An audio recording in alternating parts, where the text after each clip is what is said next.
Hello friends, welcome on NTA NET commerce by Richa. Friends, आज हम बात करने वाली है बिजनेस मैनेजमेंट पार्ट 9 में नियो क्लासिकल अप्रोच के बारे में। ठीक है, तो हम देखेंगे कि नियो क्लासिकल अप्रोच क्या होती है, इसमें कौन कौन सी थ्योरीज होती है और ये एक्चुअल में किस पे बेस है। फिर देखेंगे बिहेवियरल थ्योरीज, और जिसमें एल्टॉन मायो की थ्योरी, ब्राहम मास्लो की थ्योरी और मैकग्रेगर की थ्योरी, एंड देन उसके बाद लास्ट में हम देखेंगे रेनेसिस लिकर्ट की थ्योरी। ठीक है, तो वन बाय वन हम इन सारी थ्योरीज को करने वाली हैं। और अब हम शुरू करते हैं।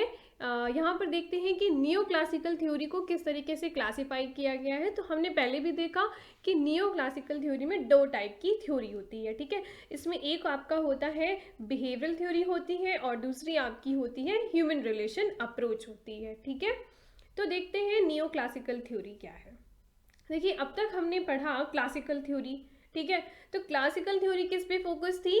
फॉर्मल ऑर्गेनाइजेशन में, यानी कि वहां पर बात होती थी काम पर कि कितना प्रोडक्शन हो, ज़्यादा से ज़्यादा हमको आउटपुट मिले। ह्यूमन को वहां पे मशीन माना गया। इनसे जैसे कि इतने घंटे काम करें तो उनको इतना आउटपुट देना, इतना आउटपुट मिलना चाहिए, और इसके बेसिस पे बात हुई। जैसे हमने देखा पीस रेट सिस्टम होता है और ये सारी चीज़ें। ठीक है, यानी ह्यूमन को क्या माना गया? Man is like a machine. ठीक है, और नियो क्लासिकल अप्रोच में क्या है?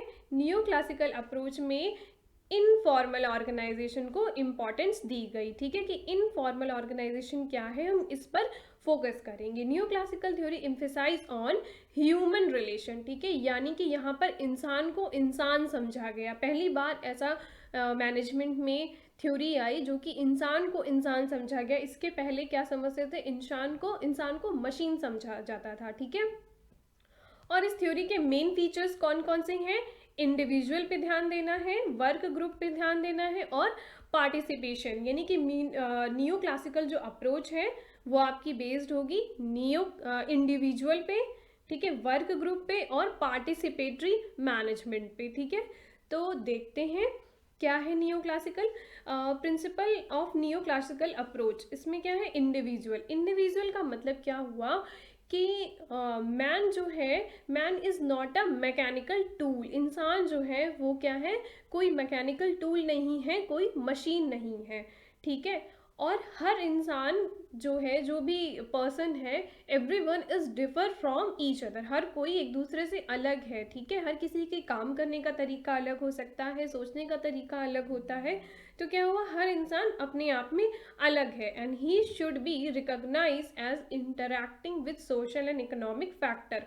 और जो जो भी पर्सन है उसको आइडेंटिफाई, उसको समझा जाएगा एक उसके इंटरैक्शन, उसके सोशल एनवायरनमेंट पे वो डिपेंड करता है। हर जो भी पर्सन है उसकी अपनी अपब्रिंगिंग पे डिपेंड करता है। ठीक है, एंड देन आता है वर्क ग्रुप। तो वर्क ग्रुप क्या होता है? वर्क ग्रुप में it is focus on social facts. ठीक है, यहाँ पर न्यू टर्म आया सोशल फैसेट। ठीक है, तो सोशल फैसेट का मतलब क्या हुआ कि यहाँ पर लोगों के बारे में, उनके आसपास के ग्रुप के बारे में बात की जाएगी। ठीक है, it is focus on group like informal organisation. यानी कि जो फॉर्मल ऑर्गेनाइजेशन होते हैं, अभी तक हमने देखा था ना कि फॉर्मल और यहाँ पे मैनेजमेंट होता है, उसके नीचे उसके सबऑर्डिनेट्स होते हैं, फिर यहाँ पर इनके नीचे इनके सबऑर्डिनेट होते हैं। तो एक तरीके से ये क्या हो गया? एक फॉर्मल ऑर्गेनाइजेशन। बट इसी फॉर्मल ऑर्गेनाइजेशन के अंदर जो इनफॉर्मल ऑर्गेनाइजेशन बनता है, जो इनफॉर्मल ग्रुप बनते हैं, उसको ग्रुप कहा गया। उस पर फोकस किया जाएगा नियो क्लासिकल अप्रोच में। ठीक है, और नियो क्लासिकल अप्रोच में एक और बात है पार्टिसिपेटरी। पार्टिसिपेटरी का मतलब होता है जब भी हम डिसीजन मेकिंग करें या फिर कोई भी नया आइडियाज़ आता है तो हम इसमें वर्कर का भी इन्वॉल्वमेंट होना चाहिए। ठीक है, तो it permit the worker to participate in decision making. यानी कि अगर हम कोई डिसीजन ले रहे हैं या कोई मैनेजर डिसीजन ले रहा है तो उसमें वर्कर का भी पार्टिसिपेशन होगा कि हाँ, वो उस चीज़ को एक्सेप्ट करते हैं या फिर नहीं कर पा रहे हैं, या उनको क्या प्रॉब्लम आ रही है, या फिर वो कोई नया तरीका अगर बताना चाहें तो वो भी वो बता सकते हैं। ठीक है, Elton Mayo and Mary Parker Follett are the main contributor of the human relation approach. देखिए जो एल्टन मायो ही एक तरीके से हम देखें तो न्यू क्लासिकल अप्रोच का या ह्यूमन रिलेशन अप्रोच का इनको फादर भी कहा जाता है। ठीक है, एल्टन मायो, ये आप नोट डाउन कर लीजिएगा कि एल्टन मायो को ह्यूमन रिलेशन अप्रोच या नियो क्लासिकल अप्रोच का फादर कहा जाता है। ठीक है, और न्यू क्लासिकल अप्रोच जो थी इस थ्योरी में इंक्लूड किया गया science management and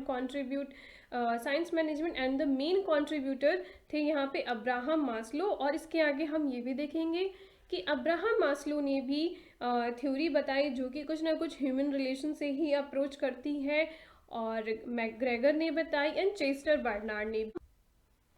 neo classical theory का क्लासिफिकेशन देख लेते हैं। तो नियो क्लासिकल थ्योरी को दो तरीके से क्लासिफाई किया गया है, behavioural theory and human relation theory. ठीक है, बिहेवियरल थ्योरी दी अब्राहम मास्लो ने, ठीक है, मैकग्रेगर ने एंड रेनेसिस लिकर्ट ने, और human relation theory Elton Mayo ने। ठीक है, नियो क्लासिकल थ्योरी में जो अब्राहम मास्लो की थ्योरी है वो नीड बेस्ड थ्योरी थी, हमको पता है, ये हम बहुत बार पढ़ते आ रहे हैं, बट स्टिल मैं आपको ये डिटेल में समझाऊंगी। एंड देन है मैकग्रेगर की थ्योरी, इसमें थ्योरी एक्स थ्योरी वाई इन्होंने दी, एंड रेनेसिस लिकर्ट की थ्योरी है लीडरशिप की थ्योरी, और जो एल्टन मायो की थ्योरी है वो हॉथॉर्न इफेक्ट है। ठीक है, हॉथॉर्न एक्सपेरिमेंट किया एल्टन मायो ने और उसके बेसिस पे एक थ्योरी दी। ठीक है, तो अब हम देखते हैं आगे कि कौन कौन सी थ्योरी और इनका proper detail explanation. Okay, Elton Mayo की थ्योरी हम देखते हैं सबसे पहले, क्योंकि जो ह्यूमन रिलेशन अप्रोच है, जो ह्यूमन के रिलेशन की बात है, वो सबसे पहले एल्टन मायो ने ही बताया। तो इन्होंने क्या कहा देखते हैं। Elton Mayo is the founder of human relation. ठीक है, he Mayo conduct so many experiment, उन्होंने बहुत सारे एक्सपेरिमेंट किए, रिसर्च किए, ऑब्जर्वेशन किए। ठीक है, फिर उन्होंने बताया कि how can an organisation can improve the productivity, किस तरीके से कोई ऑर्गेनाइजेशन अपनी प्रोडक्टिविटी को इम्प्रूव कर सकता है विद लो कॉस्ट। ठीक है, low cost and maximum output मिल जाए। तो उन्होंने जब एक्सपेरिमेंट किया तो बहुत बार उन्होंने देखा, कभी लाइट चेंज करके देखा, ब्रेकफास्ट टाइम जो जहाँ पे ऑर्गेनाइजेशन में काम कर रहे थे लोग वहाँ पे लाइट कभी कम कभी ज़्यादा करके देखा। ठीक है, ब्रेक टाइम कितना होना चाहिए, कभी कम कभी ज़्यादा, उसकी फ्रीक्वेंसी बढ़ा करके, लेंथ बढ़ा करके। ठीक है, जैसे पहले 15 मिनट्स का ब्रेक दिया, फिर आधे घंटे का, 1 घंटे का, तो उन्होंने देखा, सारी चीज़ ऑब्जर्व की। ठीक है, वर्किंग आवर को चेंज किया, वॉशरूम फैसिलिटी और भी जितनी फैसिलिटी थी, कई तरीके का उन्होंने एक्सपेरिमेंट किया, डिफरेंट ऑर्गेनाइजेशन में जा करके उन्होंने एक्सपेरिमेंट किए। ठीक है, अब उन्होंने जब एक्सपेरिमेंट किए तो उससे उन्होंने क्या कंक्लूड किया, when you provide proper facility to work, अगर हम काम करने की प्रॉपर फैसिलिटी प्रोवाइड करें एम्प्लॉयज़ को, ठीक है, एम्प्लॉयज़ के वेलफेयर के लिए, तब आपकी ऑर्गेनाइजेशन की प्रोडक्टिविटी ऑटोमेटिकली बढ़ जाएगी। अगर हम वर्कर पे ध्यान देना शुरू कर दें तो हमारी ऑर्गेनाइजेशन की प्रोडक्टिविटी बढ़ जाएगी, तो हम अपने ऑर्गेनाइजेशन के गोल को अचीव कर सकते हैं। ठीक है, अब उन्होंने कहा कि जब हमें वर्कर पे ध्यान देना है तो वहाँ पे कौन कौन सी चीज़ों पे हमको ध्यान देना होगा। तो उन्होंने कहा कि जो फॉर्मल ऑर्गेनाइजेशन में इनफॉर्मल ग्रुप बनते हैं उन ग्रुप को बनने दो, मतलब कि गॉसिप होने दो ऑर्गेनाइजेशन में। ठीक है, एक तरीके से इनफॉर्मल ग्रुप क्या हुआ, हम जो ब्रेक टाइम में बैठ के इधर उधर बातचीत करते हैं, that is the informal group. Okay, and उन्होंने क्या कहा, सोशल ग्रुप ज़्यादा इम्पॉर्टेंट है, यानी कि लोगों का आपस में कोऑर्डिनेशन, कम्युनिकेशन प्रॉपर, वो ज़्यादा इम्पॉर्टेंट है देन फाइनेंशियल इंसेंटिव से। ठीक है, केवल पैसा दे के काम कराना सही नहीं है, जैसे कि हमने पहले देखा, FW टेलर ने भी बताया कि पीस रेट सिस्टम आना चाहिए और उनको इतना पैसा दो, इतना आउटपुट निकल जाएगा। ठीक है, तो उन्होंने क्या कहा कि फाइनेंशियल इंसेंटिव इम्पॉर्टेंट नहीं है, इम्पॉर्टेंट है सोशल ग्रुप। ठीक है, और वर्कर आर सोशल मैन, उन्होंने कहा कि जो वर्कर्स हैं, जो एम्प्लॉयज़ हैं, वो क्या है,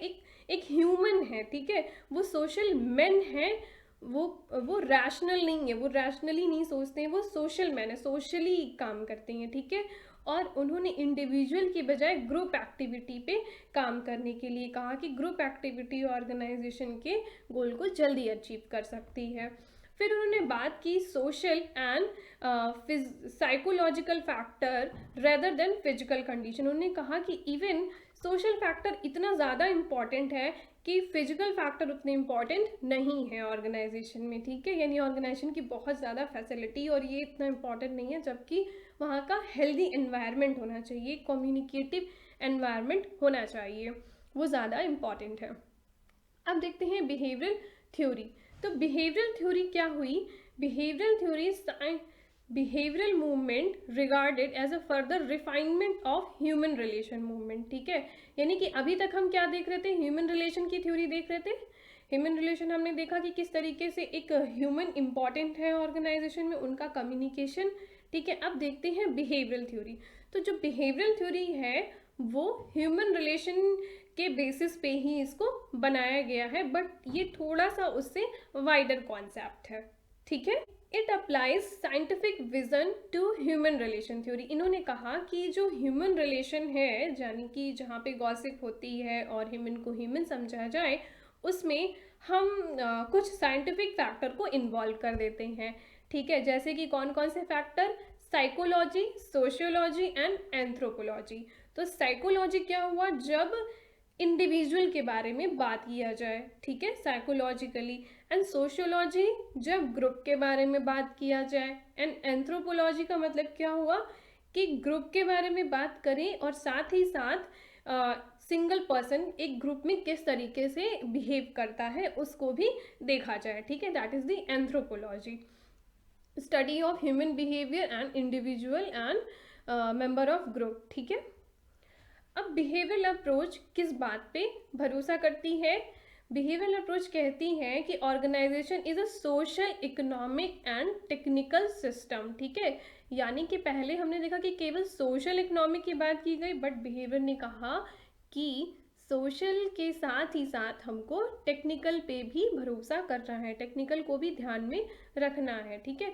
बहुत सारे फैक्टर हैं जो कि इंटरपर्सनल बिहेवियर और ग्रुप को अफेक्ट करते हैं ऑर्गेनाइजेशन में, ठीक है। यानी कि केवल टेक्निकल ही नहीं, इंटरपर्सनल और ग्रुप को भी साथ में लेकर के चलना है। Individual working in organisation have goal. जितने भी लोग ऑर्गेनाइजेशन में काम कर रहे हैं उनका अपना भी कुछ ना कुछ गोल है, और वो गोल हर इंसान का अपना अलग अलग है। और इन्होंने ये भी कहा कि हर जो इंसान है वो अपनी, उसकी एक डिफरेंट पर्सनालिटी है, उसका डिफरेंट एटीट्यूड है, बिलीफ सिस्टम है, अलग परसेप्शन है। तो हर इंसान अलग अलग है, यानी कि हमें ग्रुप को भी साथ में देखना है, और जो इंसान अलग अलग, जिनके भी, हर इंसान के अलग अलग थॉट प्रोसेस हैं, वर्किंग कंडीशन है, चीज़ें हैं, उनको भी साथ में ध्यान रखना है, उन चीज़ों का भी ध्यान रखना है, ठीक है। और अगर हम लोगों को अच्छे से मोटिवेट रखें, ठीक है, यानी कि यहाँ पे मोटिवेशन की बात आई सबसे पहली बार, ठीक है। अगर हम लोगों को मोटिवेट रखें तो हमारी प्रोडक्टिविटी ऑटोमेटिकली इंक्रीज हो जाएगी, ठीक है। High performance can better be achieve by self direction and control.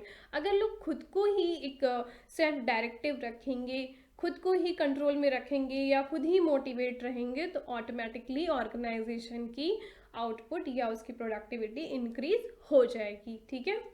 और वहाँ पे ट्रस्ट का एनवायरनमेंट होना चाहिए, open and trusting organisation help to improve the productivity. यानी कि उनको बहुत ज़्यादा बांध के नहीं रखना है। अब बताइए हमने कहाँ पर पढ़ा था बहुत ज़्यादा जहाँ पे जकड़ के लोगों को रखा जाता है? That is the bureaucratic environment, ठीक है।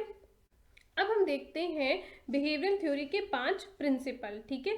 5 कौन कौन से प्रिंसिपल हैं जिसपे बिहेवियरल थ्योरी वर्क करती है? तो यहाँ पर है एम्प्लॉयज मोटिवेशन, ठीक है। एम्प्लॉय का प्रॉपर मोटिवेशन होना चाहिए। Organisation as a social system. Organisation क्या है? एक सोशल सिस्टम है। लीडरशिप पे ध्यान देना है, कम्युनिकेशन एंड एम्प्लॉयज की स्किल पे भी ध्यान देना है, ठीक है। तो ये थी हमारी बिहेवियर थ्योरी की प्रिंसिपल्स।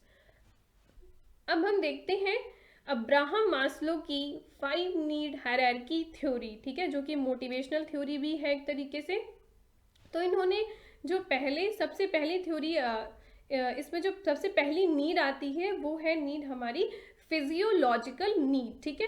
फिजियोलॉजिकल नीड का मतलब जो फिजिकल से रिलेटेड है, हमारी फिजिकल बॉडी से रिलेटेड है। यानी कि हमको रोटी कपड़ा और मकान, सिंपल वे में अगर समझें तो फिजियोलॉजिकल रीड क्या है, सबसे पहले हमको क्या चाहिए, हमको air, water, food, shelter, sleep, clothing, ये सारी चीज़ें चाहिए। एंड देन आता है सेफ्टी नीड। ठीक है, फिर हम बात करते हैं सेफ्टी नीड, जहाँ पे पर्सनल सिक्योरिटी के बारे में बात होती है। ठीक है, अपनी सिक्योरिटी के बारे में बात होती है, एम्प्लॉयमेंट के बाद जॉब सिक्योरिटी के बारे में बात होती है, that is the safety need. ठीक है, यानी कि जब हम हमारी जो बेसिक नीड है पहले वो जब पूरी हो जाती है तो फिर आते हैं हम पर्सनल सिक्योरिटी के बारे में बात करते हैं, और उसके बाद लव एंड बिलोंगिंगनेस की बात होती है, जहाँ पे फ्रेंडशिप, फैमिली, ये सारी चीज़ें आती हैं। एंड देन आता है इस्टीम। इस्टीम का मतलब होता है कि अब हम जो भी काम कर रहे हैं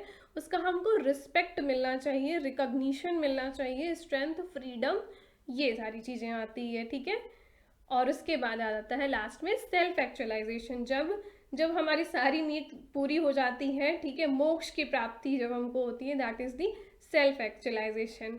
ओके, अब है हमारी नेक्स्ट मैकग्रेगर की थ्योरी। भाई मैकग्रेगर ने दो थ्योरी दी, theory X and theory Y. ठीक है, थ्योरी एक्स एंड वाई। अब एक्स में क्या था, जो अथॉरिटी वाला सिस्टम था वो एक्स ने दिया, और पार्टिसिपेटरी वो वाई थ्योरी थी। ठीक है, एक्स में क्या होगा, अथॉरिटेटिव, और वाई में पार्टिसिपेटरी। ये डिपेंड करेंगे दोनों हमारे ऑर्गेनाइजेशन का कैसा कल्चर है, वहाँ का कैसा वर्कफोर्स है, उसके हिसाब से हम थ्योरी का इम्प्लीमेंट करेंगे। ठीक है, तो थ्योरी एक्स को कब लगाना चाहिए, वो मैकग्रेगर कहते हैं कि थ्योरी एक्स तब लगाओ, इम्प्लीमेंट तब होगी जब जो आपकी टीम मेंबर है, यानी कि जो आपका वर्क फोर्स है, वो काम ही करना नहीं चाहता। ठीक है, उसको काम करना पसंद नहीं है। ठीक है, वो बिल्कुल भी क्या है, मोटिवेशन लेवल उनका एकदम डाउन है, वो मोटिवेट नहीं है काम को करने के लिए। ठीक है, तो फिर उस समय हमको क्या यूज़ करना होगा, अथॉरिटेटिव स्टाइल, यानी अथॉरिटी के साथ हम फिर तब काम कराएंगे। ठीक है, यानी कि जो पर्सन काम नहीं करता या काम नहीं करना चाहता, उसको हम डांट डांट के उससे काम कराते हैं। ठीक है, या फिर उसको क्या करते हैं, पनिश करते हैं। जब वो काम नहीं करेगा तो हम उसको पनिशमेंट देते हैं। जैसे छोटे बच्चे हैं तो कभी कभी क्या होता है, काम नहीं करके लाते या होमवर्क नहीं करते, तो उनको हम किसी न किसी बात उनका या तो होमवर्क हम और बढ़ा देते हैं, या किसी न किसी चीज़ से हम उसको पनिश करने की कोशिश करते हैं कि हाँ वो अपने काम को करे, क्योंकि वो काम करना नहीं चाहता है। ठीक है, तो ऐसे इन्वायरमेंट में क्या होगा, जो लोग डिसलाइक करते होंगे अपने वर्क को, ठीक है, अपनी रिस्पॉन्सिबिलिटी नहीं समझते होंगे, ठीक है, उनका अपने पर कोई कंट्रोल नहीं है, ठीक है, काम होगा तो होगा, नहीं है तो नहीं है, करना ही नहीं है, मतलब खुद से इच्छा ही नहीं है, करना ही नहीं है। ठीक है, और हर जगह पे उनको क्या चाहिए, जब कोई आगे बताए तब वो काम करें, यानी कि हर जगह पर उनको सुपरविजन चाहिए कि उनको ठोक ठोक के काम कराओ। ठीक है, एंड उनका, और वहाँ पर क्या होगा, निगेटिविटी होती है, नो इंसेंटिव। ठीक है, बल्कि वहाँ पे इंसेंटिव नहीं देना चाहिए। जब कोई काम नहीं कर रहा है, थोड़ा सा करे तो ठीक है, बट नहीं कर रहा है तो उसको पनिशमेंट दो। ठीक है, तब वो क्या करेगा, काम करेगा। ठीक है, और यहाँ पर वन वे कम्युनिकेशन, क्योंकि ये अथॉरिटेटिव टाइप का होता है ना, वन वे कम्युनिकेशन, क्योंकि अपवर्ड से डाउनवर्ड जाएगा। थ्योरी वाई, ठीक है, थ्योरी वाई कब इम्प्लीमेंट करनी चाहिए, जब इंसान अपने वर्क को पसंद करता हो। ठीक है, इफ़ यू बिलीव दैट कि जो हमारे ऑर्गेनाइजेशन में पर्सन काम कर रहे हैं, they take pride in their work and set their challenges, तो उनके लिए क्या करना चाहिए, हमें चैलेंजेस सेट करने चाहिए, पार्टिसिपेटिव रखना चाहिए हमारा एनवायरनमेंट, हमारा डिसीजन मेकिंग कैसा होना चाहिए, पार्टिसिपेटिव होना चाहिए। और अगर जो भी वो काम कर रहे हैं उसके लिए उनको क्या करो, उनको प्रमोट करो, उनका प्रमोशन करना चाहिए, जिससे कि वो मोटिवेट रहे। ठीक है, तो उन्होंने क्या बताया कि the style of management assume that the worker are, वो कैसे होंगे, happy to work their own initiative, वो बहुत खुश रहेंगे अपने तरीके से जब वो खुद से काम करते हैं तो। ठीक है।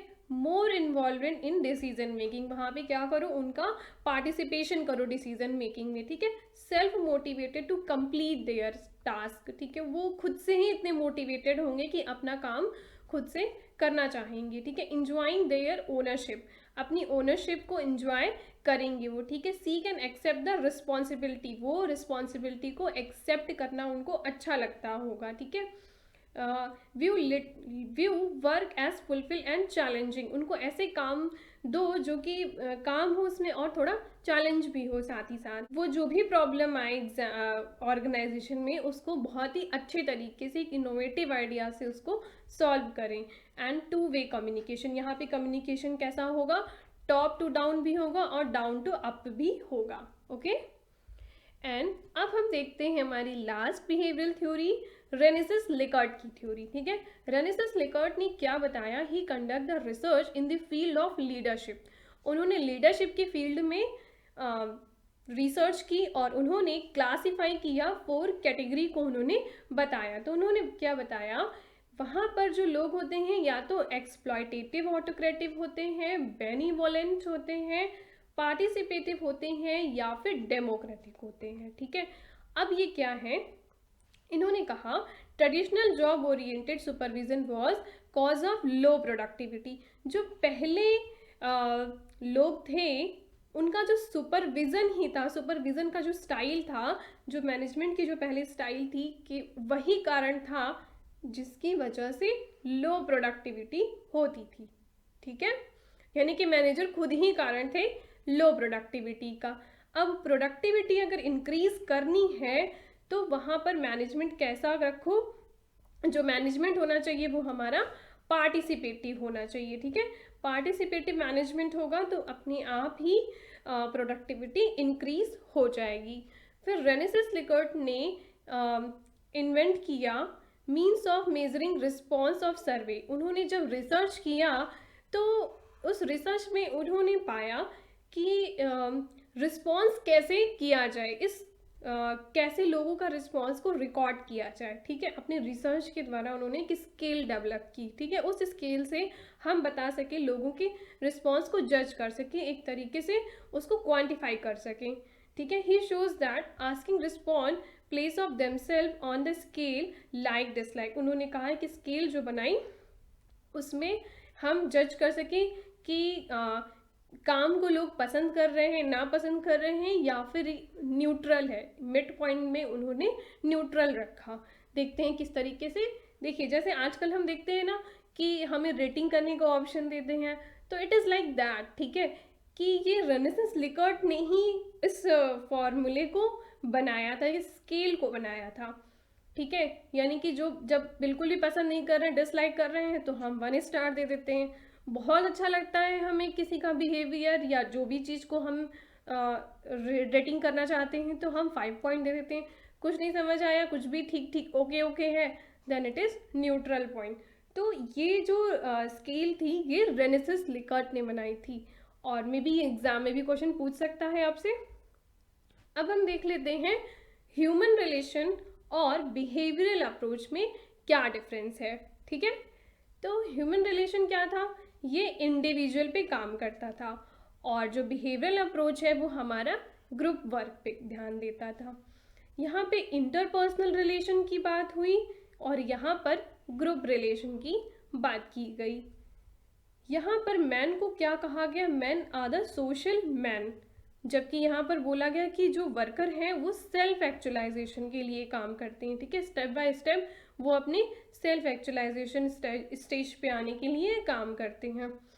ही always views on group conflict, यहाँ पर जो ग्रुप में जब लोग बात करते थे उसको क्या कहा गया कि ग्रुप कॉन्फ्लिक्ट पैदा होता है ग्रुप में जब लोग बात करते हैं। और यहाँ पर क्या कहा गया कि जब ग्रुप में लोग बात करते हैं तो वहाँ से इनोवेटिव आइडियाज़ आते हैं, ठीक है। अब दोनों ही अप्रोचेस अलग अलग हैं तो अलग अलग आएंगे व्यूज़। फिर यहाँ पे क्या कहा गया कि ऑर्गेनाइजेशन जो है एक सोशल सिस्टम है, जबकि यहाँ पर क्या कहा कि सोशल के साथ ही साथ टेक्निकल सिस्टम भी है, ठीक है। और यहाँ पर बेसिकली इनका फोकस था ह्यूमन रिलेशन में मोटिवेशन और मोरल पे, ठीक है, और जॉब सेटिस्फैक्शन की बात की गई जबकि यहाँ पर ग्रुप डायनामिक्स की बात की गई, जहाँ पर इनफॉर्मल ग्रुप्स बनते थे उसकी बात की गई। और ये चूँकि ये केवल इंडिविजुअल पे फोकस करता था, so that it is the narrow scope. और ये क्या था, वाइडर स्कोप है, क्योंकि यहाँ पर साइकोलॉजिकल, एंथ्रोपोलॉजिकल, सोशियोलॉजिकल इन सब की बात की गई, so it is the wider scope. ठीक है, तो अब अभी तक हमने जितनी थ्योरी दी इसका मैंने एक टेबल में रख दिया है, आप चाहें तो इसको नोट डाउन कर सकते हैं अपनी एक शॉर्ट कॉपी में। ठीक है, तो साइंटिफिक मैनेजमेंट किसने दिया, FW टेलर ने दिया। एडमिनिस्ट्रेटिव हेनरी फेयोल ने दिया। ब्यूरोक्रेटिक जो था वो मैक्स वेबर ने दिया। And human relation approach Elton Mayo ने, ये हम लोगों ने अभी देखा। एंड नीड थ्योरी जो कि need based hierarchical theory Abraham Maslow ने, और theory X theory Y McGregor ने दी। और हमने देखा कि क्लासिकल थ्योरी जो थी वो बेसिकली फोकस करती थी वर्क पे। ठीक है, और नियो क्लासिकल जो थ्योरी है वो बेसिकली फोकस करती थी वर्कर पे। और आगे आने वाले लेक्चर में हम पढ़ेंगे मॉडर्न थ्योरी। ठीक है, तो मॉडर्न थ्योरी किस पे फोकस करती है, ऑर्गेनाइजेशन के, कंप्लीट ऑर्गेनाइजेशन के कल्चर पे। ठीक है, तो फ्रेंड्स बस इतना ही, मिलते हैं आपसे आगे आने वाले लेक्चर में। और अगर आपको मेरी ये सीरीज़ पसंद आ रही हो तो आप मेरे चैनल को सब्सक्राइब करना। और अगर आपको कोई भी क्वेरी है तो आप कमेंट सेक्शन में पूछ सकते हैं, या फिर व्हाट्सएप पे और इंस्टाग्राम पे आप मुझसे पूछ सकते हैं। And thank you for watching my video. Thank you so much.